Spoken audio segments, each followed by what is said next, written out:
जय गुरुदेव। किसी मंत्र की सिद्धि प्राप्त करने के लिए उस मंत्र को सिद्ध गुरु के मुख से ग्रहण करना चाहिए। गुरु की शक्ति मंत्र के साथ शिष्य में प्रविष्ट होकर बीज का कार्य करती है, जो शिष्य के अंतःकरण रूपी क्षेत्र में श्रद्धा की वर्षा से पोषण पाकर अंकुरित होती है और दीर्घ काल तक निरंतर सत्कार सेवित होने पर पूर्ण प्रकाश पाती है। इसलिए गुरु, मंत्र, शक्ति और शिव चारों की एकता समझनी चाहिए। द्वैत की भावना में शक्ति और गुरु अथवा शिव का भेद प्रत्यक्ष दृष्टिगोचर होता है और अद्वैत की सिद्धि के साथ शक्ति की अपने अंतरात्मा के साथ एकता अनुभव होने लगती है। इस प्रकार गुरु, ईश्वर और आत्मा तीनों का एकीकरण अनुभव में आता है।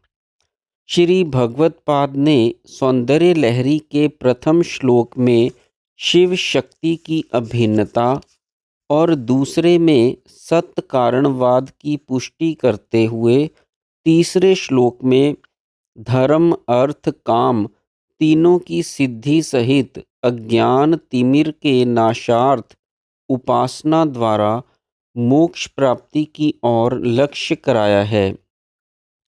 छठवें और सातवें श्लोक में बहिर्ध्यान और आठवें में भगवती के अभ्यंतर चित्ती शक्ति के चिदानंद लहरी स्वरूप को इंगित करके नौवें दसवें श्लोक में तांत्रिक योग पद्धति के अनुसार षट चक्र वेद की ओर साधकों का ध्यान आकर्षित किया है। क्योंकि बहिर उपासना पूर्ण फल कुंडलिनी के जागरण उपरांत अंतर्याग रूपी षट चक्र वेद होकर परम तत्व का अनुभव प्राप्त करने पर होता है। 11वें से 13वें श्लोक में बहिरूपासन के लिए ब्रह्मांड के प्रतीक स्वरूप यंत्र का वर्णन और पश्चात जगत नियंत्री के ध्यान एवं अर्चन का फल कहा है। फिर 14 से 21 तक अभ्यंतर साधन के लिए षट चक्रों का रहस्य और ध्यान बताकर मूल बीज मंत्र स्वरूप काम कला की ओर लक्ष्य कराया गया है।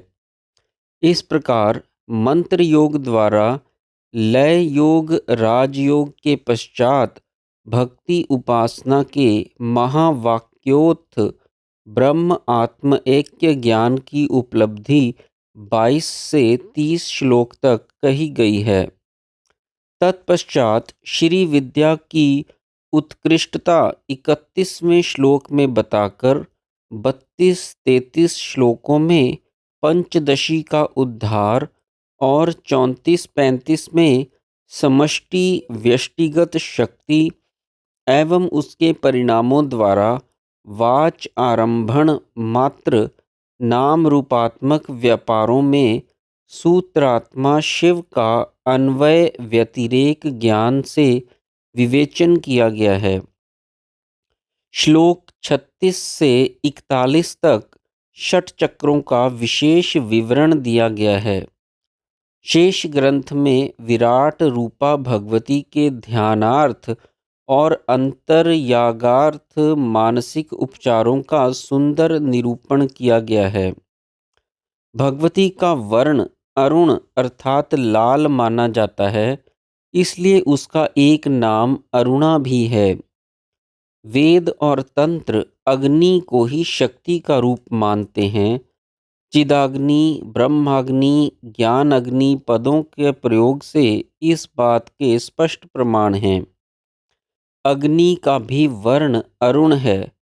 अग्नि जब शांत हो जाती है तब उसका अपने कारण स्वरूप ब्रह्म में विलीनीकरण होता है।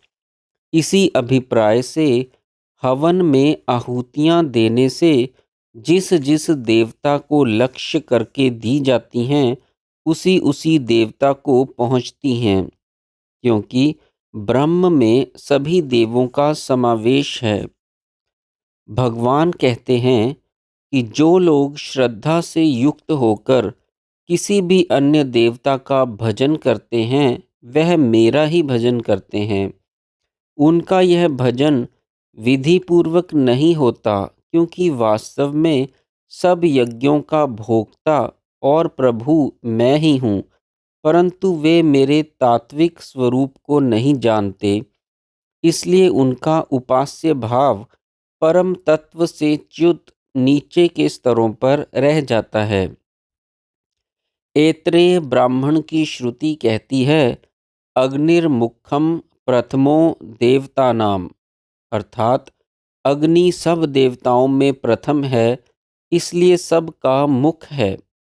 शिव का प्रथम स्पंद शक्ति के रूप में प्रकट होता है, इसलिए शक्ति सर्वप्रथम देवता है और वह स्वयं अग्नि स्वरूप ही है।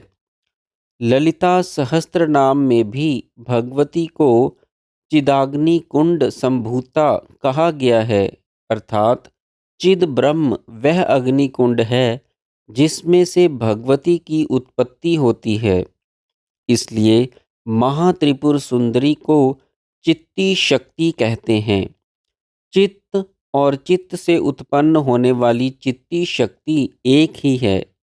ज्ञान अग्नि अज्ञान रूपी सब कर्माडंबर को भस्म कर देती है, जैसे अग्नि सब ईंधन को भस्म कर देती है।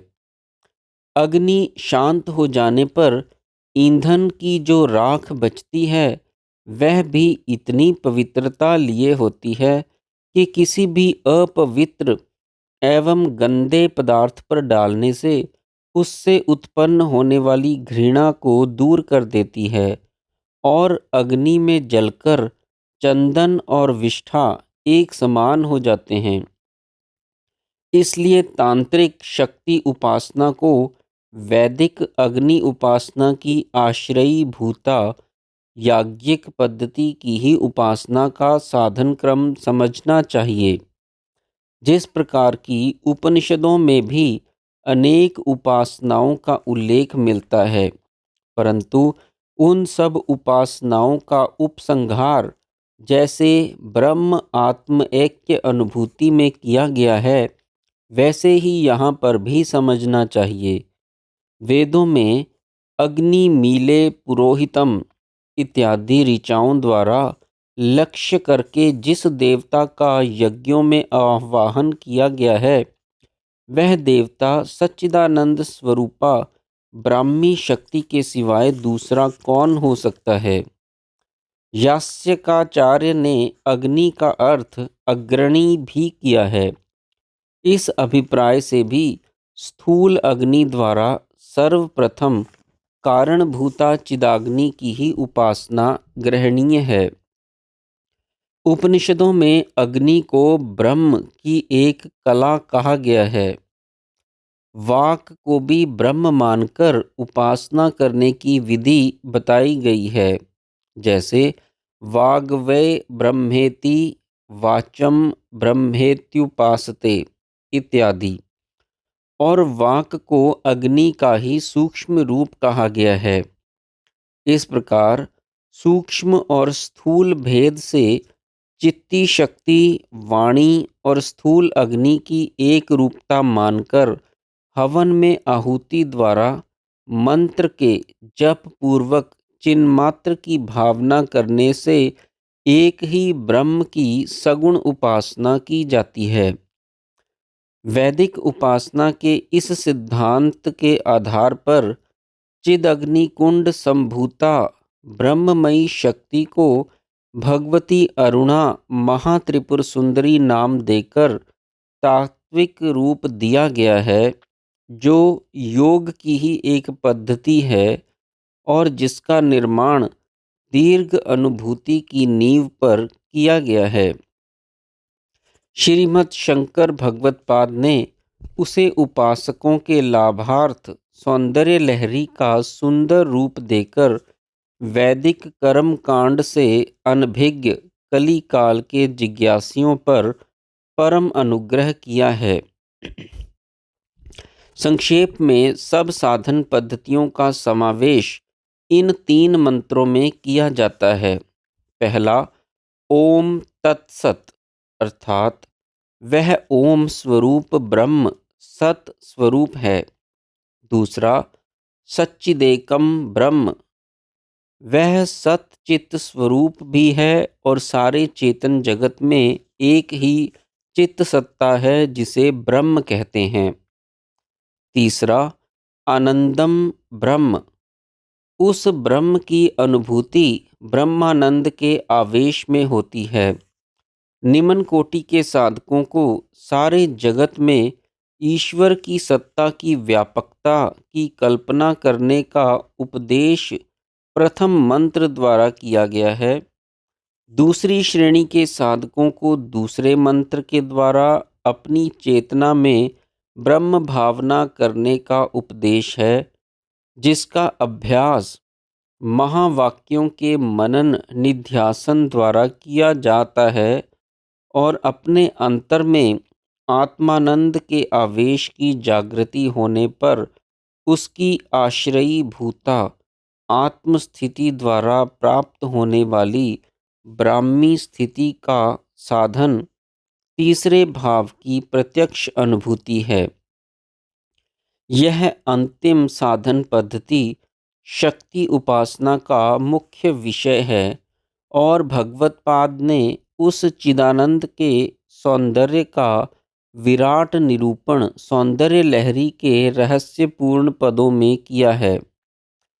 अंत में सब साधनों का उपसंहार तत् सत सोहम में होता है।